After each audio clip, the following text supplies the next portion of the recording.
সালাম আলাইকুম। ওয়ালাইকুম আসসালাম, কে বলছেন? সুমি। সুমি, কেমন আছেন আপনি? ভালো আছেন সুমি? এই তো ভাই কোনো মতে আছি। কোন রকম আছেন, বেশি ভালো নাই নাকি? না, বেশি একটা ভালো নাই। ঠিক আছে। তো সুমি, কোথা থেকে বলতেছেন? আপনার দেশের বাড়ি কোথায়? দেশের বাড়ি ময়মনসিংহ ভাই, নেত্রকোনা। আচ্ছা, তো কোন জায়গা থাকেন এখন বর্তমানে আপনি? এখন থাকতেছি ভাই আপনার হেমাদপুরে। নিজেদের বাড়ি ঘর বানাইছেন না বাসা ভাড়া নিয়ে থাকেন? না, এখানে বাসা ভাড়া। বাসা ভাড়া। তো কে কে আছে ফ্যামিলিতে? ফ্যামিলিতে আমি আর আমার বোন আছে, আর কেউ নেই। আচ্ছা। তো সুমি, কি করেন এখন আপনি বর্তমানে? এখন বর্তমানে ভাই বাসা বাড়িতে কাজ করতেছি, আর আগে মনে করেন সেলাই মেশিনে কাজ করতাম। ওই টাকাটা পোষায় না দেখে এখন বাসা বাড়িতে কাজ করি। আচ্ছা, সুমির বিয়ে শাদী হয়েছে কিনা? না ভাই, বিয়ে শাদী হয় নাই। আচ্ছা, ঠিক আছে। তো দর্শক, শুনতে থাকুন আজকে সুমির জীবনের গল্পগুলা। ধৈর্য সহকারে ফুল ভিডিওটি দেখলে মোবাইল নাম্বার পেয়ে যাবেন, সরাসরি যোগাযোগ করতে পারবেন সুমির সাথে। তো সুমি বললেন যে আপনি আছেন, আপনার বোন আছে, তো আপনার বাবা মা কই? বাবা মা নাই ভাই। আচ্ছা, মারা গেছে না ফেলে চলে গেছে? না, ছেলে বাবা মারা গেছে, ছেলে চলে যায়নি। আচ্ছা, মারা গেছে না দুজনই? হুম। হ্যাঁ, দুজন তো আর একসাথে মারা যায় না, এক পিস করে। ঠিক আছে। তো আপনারা শুধু দুইটা বোনই না, ভাই নাই আপনাদের? না, ভাই নেই, দুটা বোন। তো দেশের বাড়ি ছেড়ে তো ঢাকা শহরে কি কারণে? দেশের বাড়িতে জায়গা সম্পত্তি আছে কিছু? হ্যাঁ, জায়গা সম্পত্তি আছে ভাই, মানে ঘর বাড়ি করার মতো জমিদার আছে। আচ্ছা, আচ্ছা। ঘর বাড়ি নেই। তো এখানে এই যে থাকেন কোনো আত্মীয় স্বজনের কাছে, না আপনি নিজেই একা ঘর ভাড়া নিয়ে থাকেন? না, আমার আত্মীয় স্বজন আছে তারা, কিন্তু তেমনটা আর কি দেখা সাক্ষাৎ নাই। আচ্ছা, আচ্ছা, আচ্ছা। তো আপনার বোন কি আপনার ছোট না বড়? ছোটই।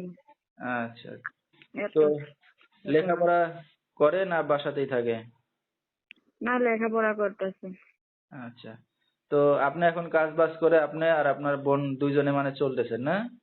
হ্যাঁ। আচ্ছা, লেখাপড়া আপনি শিখতে পারছেন সুমি? হ্যাঁ, আমি ভাই বেশি দূর শিখতে পারি নাই। ক্লাস 5 পর্যন্ত পড়াশোনা করছি। আচ্ছা, বেশি লেখাপড়াও করতে পারেন নাই। তো আপনার না। তো বিয়ে শাদী হয় নাই বললেন। তো এই যে একটা অবিবাহিত মেয়ে অনলাইন মিডিয়ার সামনে আসছেন কি উদ্দেশ্য করে? কি করবো ভাই, দুঃখে পড়ে মানুষ কষ্ট পেয়ে তো মিডিয়ার সামনে যায়। আচ্ছা। তো দুঃখ কষ্ট তো আছেই মনের মাঝে। তো এছাড়া আর অন্য কিছু আছে কিনা? যেহেতু আপনার বিয়ে শাদী এখনো হয় না, একটা অবিবাহিত ইয়ং যুবতী মেয়ে। আরো অন্য বিষয় আছে না? হয়তো মনের মানুষ খুঁজতে আসছেন বা বিয়ে শাদী করতে আসছেন। হ্যাঁ, আরো মনে বিষয় করেন আছে না? ভাই, শাদীর বয়স পার হয়ে গেছে, একটা মনের মানুষের জন্যই গেছি প্রতিবেদনের সামনে। আচ্ছা, কেমন মনের মানুষ হইলে আপনি বিয়ে শাদী করতে আসছেন এখন? সে যেমনই হোক ভাই, কিন্তু সেটা বড় বিষয় না, তার মনটা ভালো থাকলে আর তার ব্যবহার, তার ধন সম্পদ আমার কিছু আসে যায় না, কিন্তু তার মনটা ভালো থাকলে একটা ভালো মনের একটা মানুষ চাই আমি। আচ্ছা, এমন একটা মানুষ পাইলে এখন বিয়ে শাদী করতে যাচ্ছেন না? হ্যাঁ, হ্যাঁ। ঠিক আছে। তো আপনার এই ভিডিওটা অনলাইনে দর্শকদের মাঝে চলে যাবে। দর্শক ভাইরা কিভাবে যোগাযোগ করবে আপনার সাথে? আমার মোবাইল নাম্বার আছে, সেটা দিয়ে আচ্ছা, যোগাযোগ আচ্ছা। করতে পারবো। নাম্বারটা বলতে পারবেন আপনি? না ভাই, আপনি বললে দেন। আচ্ছা, তো দর্শক, আমরা শুনতেছিলাম এতিম সুমির জীবনের গল্পগুলা। বিস্তারিত জানতে এই নাম্বারে যোগাযোগ করলে সুমিকে পেয়ে যাবেন।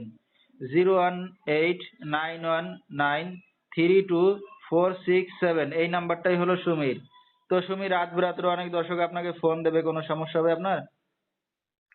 সমস্যা ভাই হইতে পারে, কারণ বাসা বাড়িতে কাজ বাজ করি, সারাদিন কাজ করার পরে শরীরে ক্লান্ত থাকে।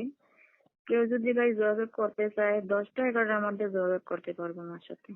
আচ্ছা, 10টা মানে কি রাখবেন? হয়তো ফোন দেবে আপনি তাদেরকে সময় দিয়ে দিবেন যে ভাই এই টাইমে আপনাকে ফোন দিলে পাওয়া যাবে, ঠিক আছে? হ্যাঁ, হ্যাঁ, হ্যাঁ। আচ্ছা, ঠিক আছে, কারণ আপনার প্রতিবেদনটা 24 ঘন্টায় চলবে, ঠিক আছে? তো হুম, দর্শক ভাইদেরকে সময় আপনি যদি না দেন তাহলে তারাও আপনাদেরকে সময় দেবে না, ঠিক আছে? হুম। তো সেই আন্দাজে বুঝে শুনে কথা বললে হয়তো দর্শক ভাইরা আপনার পাশে দাঁড়াইতে পারবে। আচ্ছা, তো দর্শক, বিস্তারিত জানতে সরাসরি যোগাযোগ করবেন।